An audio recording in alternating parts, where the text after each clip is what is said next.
pas di Ramadan. Ramadan sebetulnya adalah syahrul munajat, bulan bermunajat. Apa yang dimaksud munajat? Berarti kita meluangkan waktu untuk menyepi, ya. Menyepi, menyendiri. Nah itulah esensi dari itikaf. Bagi kita menyepi, termasuk menyepi sebentar dari gadget dan HP kita. Betul, nanti ketika ada hal yang penting ya kita bisa kasih waktu, tapi kita atur waktunya ya agar tidak mengganggu esensi dari etika itu sendiri.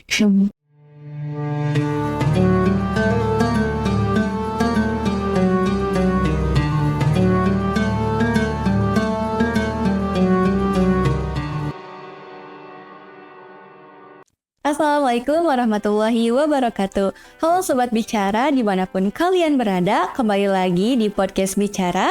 Jadi makin tahu. Di sini kita akan berbincang bersama dan sama-sama memahami makna dari berbagai fenomena kehidupan. Tentunya bulan Ramadan adalah bulan yang penuh berkah, di mana bulan ini penuh dengan ketenangan, bulan di mana kita menepi sejenak untuk berhenti dari aktivitas duniawi. Betul sekali Kak, apalagi dalam Islam ada salah satu amalan nih yang bisa kita terapkan untuk menepi sejenak dari segala hiruk-pikuk duniawi agar dapat lebih mendekatkan diri kepada Tuhan Yang Maha Esa, yaitu Allah SWT. Ya betul banget Kak, kalau dalam Islam itu adalah namanya iktikaf. Iktikaf itu bukan hanya sekedar kita berdiam diri di masjid, tapi proses kita untuk mendekatkan diri kepada Allah Subhanahu wa Ta'ala. Betul sekali Kak. Maka pada episode kali ini kita akan membahas sebuah tema yang sangat Masya Allah luar biasa ini, betul banget, Kak. yaitu itikaf, menepi sejenak agar lebih dekat. Kira-kira bagaimana ya makna itikaf dalam kehidupan modern saat ini, dan juga apa saja yang dapat kita ambil dalam pelaksanaan itikaf itu sendiri sebagai generasi muda apalagi ya. Iya betul Kak. Tentunya untuk menjawab pertanyaan-pertanyaan tersebut kita sudah bersama dengan narasumber kita, yaitu Bapak Edi Chandra SSI MA. Masya Allah. Selamat datang Bapak. Selamat datang Bapak. Terima kasih telah bersamai kami dalam podcast kesempatan kali ini Bapak. Mungkin nantinya kita juga akan berbincang berbagai ilmu-ilmu baru ya. Iya betul. Kayaknya Sobat Bicara juga udah nggak sabar nih Kak. Buat dengerin apa sih gitu itikaf tuh gimana sih gitu cara pelaksanaannya. Mungkin langsung aja ya Bapak ke pertanyaan pertama nih. Yang mana sekarang kan teknologi itu semakin pesat ya Bapak. Kita tuh sebagai Gen Z itu kayak gak luput dari Gen Z nih, gaul itu gak lepas gitu. Apalagi saat kita di masjid juga tetap bawa-bawa gadget gitu ya Bapak. Nah, untuk itikaf, makna itikaf itu sendiri di tengah ketergantungan kita terhadap gadget itu gimana gitu Bapak? Apakah dalam menepi, maksud dari itikaf itu menepi sejenak itu dari handphone juga termasuk, ataukah dari segala duniawi itu dihapusin aja dulu gitu atau gimana nih Bapak? Baik, terima kasih. Assalamualaikum warahmatullahi wabarakatuh. Ini menarik nih pertanyaannya, relevan dengan situasi Gen Z hari ini ya. Iya betul. Nah, yang pertama yang disebut itikaf itu makna dasar adalah yaitu i'takafa, menetap atau tinggal berdiam diri sementara. Nah, tentu ketika berdiam diri kita membebaskan diri dari yang kira-kira bisa mengganggu dari tentang suka. Nah, fasilitas yang tadi yaitu tentang gadget dan segala macamnya itu, hari ini ada satu penyakit psikologis yang harus kita waspadai, yaitu penyakit ya nggak bisa lepas dari gadget nih. Nampaknya salah satu terapi yang terapi rombani adalah yaitu dengan itikaf. Mengapa? Kita akan dilatih, dibiasakan bersahabat sesaat, mengurangi megang HP, gadget, ataupun juga bahkan bukan cuma itu, hubungan dengan dunia. Nah, nampaknya ini jadi satu relevansi yang menarik ya, karena momennya pas di Ramadan. Ramadan sebetulnya adalah syahrul munajat, bulan bermunajat. Apa yang dimaksud munajat? Berarti kita meluangkan waktu untuk menyepi, ya. Menyepi, menyendiri.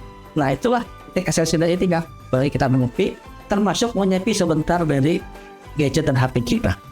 Betul, nanti ketika ada hal yang penting ya kita bisa kasih waktu, tapi kita atur waktunya ya agar tidak mengganggu esensi dari etika itu sendiri. Bukan berarti kita ngejauhin banget ya dari gadget, tapi kita juga harus mengalokasikan waktu yang tepat saat penggunaannya ya Bapak. Bukan berarti harus menepi sejenak dari semuanya gitu. Kan Gen Z itu kan FOMO ya.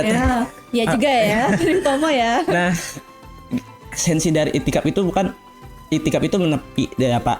Nah, bagaimana sih kita itu bukan hanya ikut-ikutan, tapi itikaf itu sebagai proses kita untuk mendekatkan diri. Bagaimana Bapak? Nah, ini satu momen biasanya nih kalau Gen Z itu kan awal tahun suka bikin momen apa itu? Resolusi diri ya. Iya.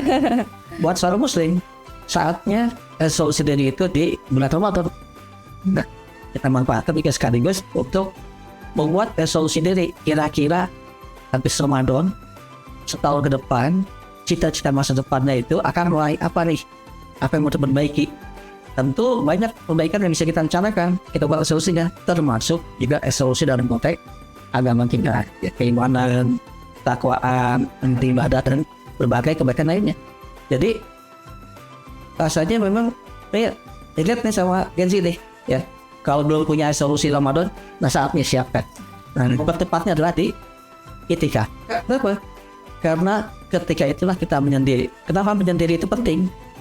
Karena setiap hari kita sudah banyak dimasuki oleh informasi, ya mungkin juga kepentingan, kebutuhan, kesibukan segala macam. Nah, kedekatan kepada Allah SWT itu diantaranya akan diperkuat kalau kita punya kesempatan kontemplasi, refleksi, atau tafakur atau muhasabah. Itulah sekedar munajat.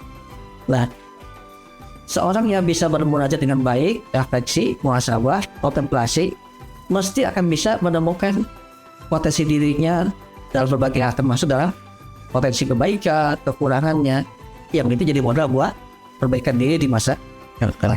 Karena itu ini menariknya adalah mari jadikan momen nanti akhir Ramadan, ya, bahkan kalau perlu juga di awal ini kita udah siapkan ya, sehingga kita punya resolusi Ramadan yang akan jadi acuan kita untuk perbaikan diri kita di waktu mendatang.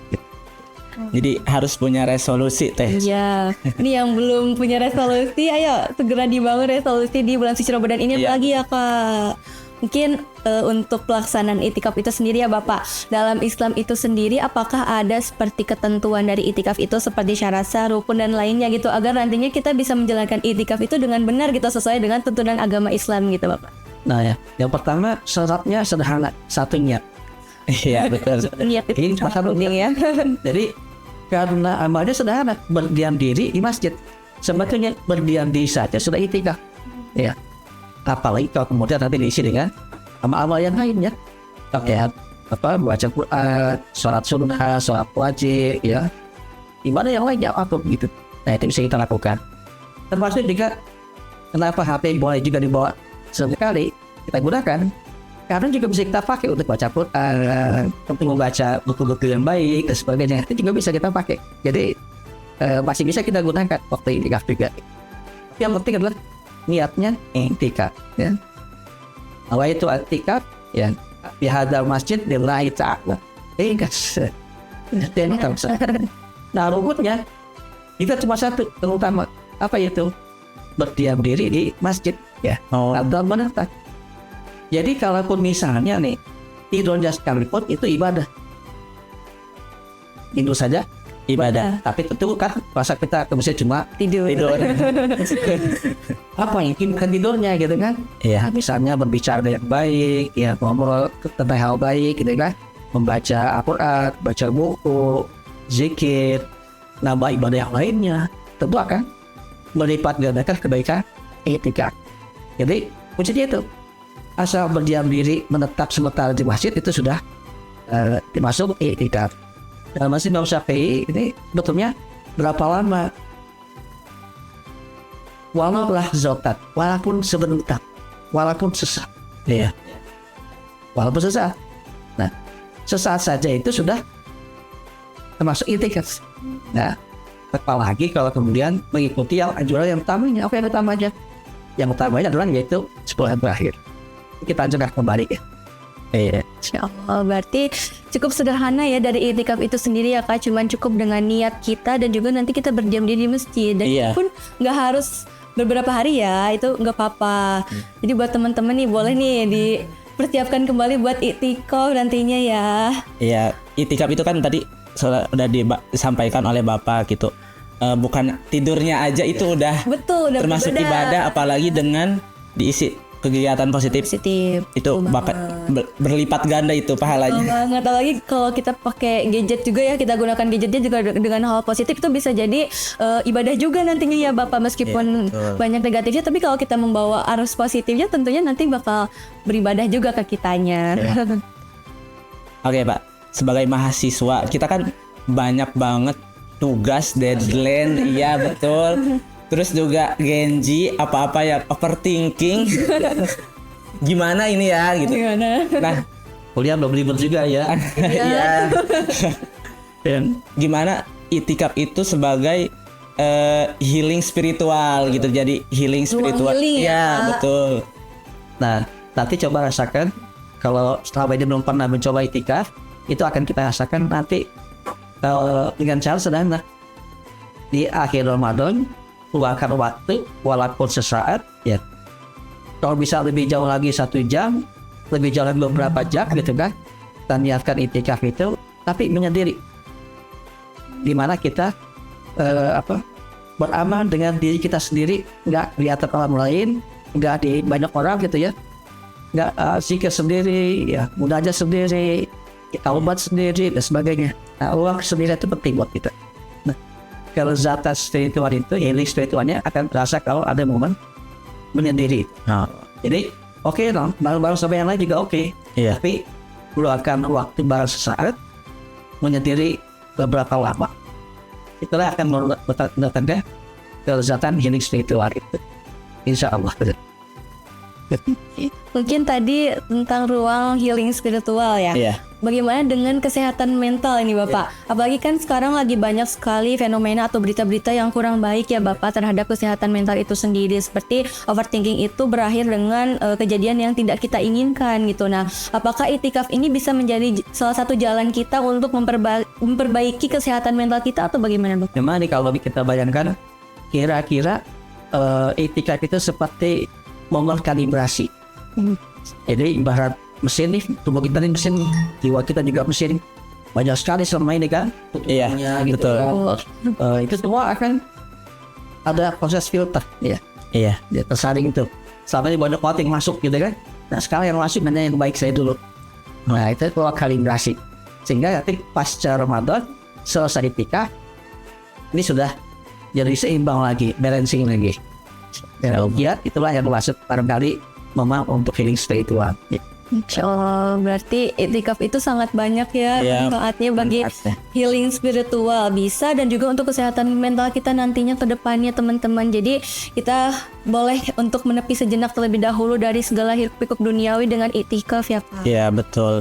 Itu juga jadi penting banget ya. Betul. Menyendiri gitu, mendekatkan diri kepada Allah Subhanahu wa taala itu perlu sih. Betul, berdialog ya dengan Iya. Sang Pencipta gitu. Masya Allah. Itu akan terasa banget sih, Kak. Betul, apalagi di bulan suci Ramadan ini ya, kayak Iya. Masya Allah gitu. Nah, tadi berbicara dengan kesehatan mental. Apa sih evaluasi atau muhasabah diri kita ketika itikaf itu yang harus kita menajatkan, atau kita harus, diri kita itu harus bagaimana sih gitu Pak? Jadi yang paling penting pertama adalah kita introspeksi diri. Setahun kemarin, bahkan mungkin yang lalu itu, apa kekurangan ibadah kita? Iya. Apa yang belum pernah kita lakukan? Kemudian dari situ kita bisa menyadari, oh ternyata ini loh kekurangan kita. Lantas apa yang mau kita perbaiki? Apa solusinya kalau gitu? Selanjutnya ke depan bagaimana nih? Dan yang kedua, jangan lupa berdoa. Ya. Iya. Doanya itu yang paling utama sederhana. Allahumma innaka afuwun. Iya kan. Paling simpel itu saja, kalau sudah luar biasa daripada banyak. Apalagi kalau banyak doa yang lainnya gitu kan. Itu saja yang simpel sudah luar biasa. Kenapa? Itu mengkalibrasi spiritual kita ya. Kita minta ampun, kita minta pengampunan atas kesalahan kesempurnaan kita selama ini. Sehingga dengan demikian ya tadi tuh kalibrasinya berjalan. Iya. Keburukan kita insya Allah akan luntur. Apa-apa semua di akhir semua. Hingga menjadi kembali Idul Fitri nantinya kembali pada kesucian putra kita. Insya Allah luar biasa sekali Jadi- itikaf ini. Jadi momentum balik diri kita ya Kak. Betul. Jadi setelah kita introspeksi dari setahun sebelumnya, gimana peningkatan ibadah kita, kualitas ibadah kita bagaimana. Nah, di momentum itikaf ini adalah proses kita bermuhasabah bagaimana kita meningkatkan ibadah kita lagi, apa yang harus diperbaiki dan apa yang harus kita jauhi gitu. Itu ya Kak, jadi membangun habit baru ya, Iya, yang betul. nanti bermanfaat bagi hidup kita yang kedepannya gitu, jadi lebih baik lagi ya kan Kak. Betul sekali teman-teman. Kalau untuk amalan yang 10 terakhir bulan Ramadan ini Bapak, nah apakah itikaf itu sangat dianjurkan untuk dilaksanakan kah di 10 hari terakhir Ramadan ini? Sangat dianjurkan karena Nabi saja sampai wafatnya senantiasa setelah ya wajibnya berpuasa senantiasa melazimkan atau mendawamkan atau continue selalu. Bahkan ketika satu waktu itu 1 tahun beliau tidak itikaf karena peperangan diganti di bulan Syawal. Saking merasa pentingnya gitu. Ya. Jadi ketika beliau tidak bisa itikaf pada bulan tahun tersebut, maka di bulan Syawal diganti itikaf. Ya. Dan kemudian juga istri-istri Nabi termasuk Bunda Siti Aisyah radhiyallahu anha juga kemudian meneruskan tradisi tersebut ya. Setelah Nabi wafat, mereka juga beriktikaf. Ini menunjukkan betapa amal cinta Nabi kita. Ya. Karena itu kalau dicintai Nabi berarti kita juga harus Mengikuti. Berarti ternyata the power of itikaf ya. Iya, betul. Ternyata sangat Masya Allah, saking mungkin cukup pentingnya ya, sampai diganti juga di bulan Syawal ya Bapak, Masya Allah. Mungkin sebagai penutup ya Bapak, pertanyaan penutup, bagaimana cara kita untuk tetap menghadirkan semangat itikaf itu sendiri, karena tentunya pasti nanti di itikaf itu terbentuk habit-habit beribadah dan lainnya. Bagaimana cara kita mempertahankan hal tersebut ketika nanti meskipun sudah berakhirnya bulan Ramadan gitu Bapak? Kira-kira Agar jadi kebiasaan ya Teh. Iya, tetap tertanam nih di diri kita, nggak cuman hanya sekedar Ramadan aja nih, nanti pas udah beres langsung habitnya hilang gitu Bapak. Nah, yang pertama adalah ini mumpung nih hari pertama Ramadan atau hari kedua bagi yang sudah duluan ya. Yang pertama kita buat planning nih, rencana hari pertama, kedua, ketiga sampai hari terakhir. Kita masuk juga meluangkan alokasi waktu, sibukan segala macam, mulai kita geser-geser sehingga tiap akhir Ramadan itu bisa nggak terlalu sibuk. Tapi kalau nanti ternyata masih ada kesibukan yang nggak bisa tinggalkan, ya kita atur. Karena tidak harus full ya, boleh walaupun beberapa saat, beberapa jam dan sebagainya. Tapi sebisa mungkin prioritaskan untuk itikaf. Yang kedua, kalau sudah kita planningnya itu, kemudian siapkan juga solusinya itu. Nah, kira-kira kita mulai nulis nih, nulis kira-kira apa nih yang mau kita evaluasi ya, potensi diri kita, amal ibadah kita segala macamnya itu mulai kita tulis ya. Nah, kemudian nanti pas itikaf ya, kemudian kita kontemplasi, megang menyendiri ya, merenung di tafakur. Nah, itulah waktu yang paling penting. Di samping di saat tidak tafakur langsung, kita isi dengan ibadah-ibadah yang baik. Mudah-mudahan dengan itu menjadi satu kebiasaan yang akan berlanjut pasca Ramadan. Jadi kita harus tetap memanage waktu dan juga nantinya kita mengalokasikan resolusi kita ya, implementasikan ya nantinya setelah Harus punya Ramadan. planning. Nah iya, nantinya kita wujudkan deh setelah bulan suci Ramadan nantinya tetap berjalan ya. Iya. Enggak. Jadi hilang nanti habitnya. Iya. Gak kerasa ya Kak, ini Masya Allah tadi perbincangannya sangat banyak sekali ilmu-ilmu yang bermanfaat dari Bapak, sangat menginspirasi kita semua juga ya kan Kak untuk melaksanakan itikaf di bulan suci Ramadan ini apalagi. Iya betul banget. Ini materinya itu berbobot, berdaging. Kalau Terima kasih. jadi sangat bermanfaat banget bagi kita, terutama sobat-sobat bicara yang ada di sana. Betul sekali. Apalagi sebagai Gen Z ini kadang tertarik gitu ya, Iya, dengan hal-hal yang apa tuh gitu kan. Jadi pengen ikut gitu. Nah, nanti ini bisa jadi bekal teman-teman semua barangkali yang mau ikutan itikaf nanti di 10 terakhir Ramadan ya. Kak. Kapan lagi coba? Kita nggak boleh nyanyiin kesempatan ini ya guys. Karena bulan Ramadan cuma 1 tahun sekali. Nah, betul banget. Semoga segala ilmu yang udah disampaikan dari Bapak dapat bermanfaat bagi teman-teman sobat bicara di rumah. Amin. Dan semoga puasanya lancar-lancar ya, jaga kesehatan semuanya. Kami juga mengucapkan terima kasih banyak Bapak telah Terima kasih Bapak. di podcast bicara. Berarti dapat disimpulkan ya bahwasannya itikaf ini bukan hanya tentang menepi sejenak dari duniawi, tapi juga dapat membentuk diri kita agar dapat lebih dekat kepada Sang Pencipta kita Allah Subhanahu wa taala. tentunya itikaf ini sebagai momentum balik kita juga agar kita lebih baik dari tahun sebelumnya. Baik, amin ya Rabbal alamin ya. Semoga Ya. kita terus menjadi pribadi yang lebih baik. terus. Amin. Sampai jumpa di episode berikutnya teman-teman Sobat Bicara semua. Terima kasih sudah menyaksikan podcast pada episode kali ini. Dengan saya Tonisa Saya Mardia Gorijadin. Ya, Edi Samzat. dan Bapak Edi ya, narasumber kita yang luar biasa. Sampai jumpa di episode berikutnya. Assalamualaikum warahmatullahi wabarakatuh.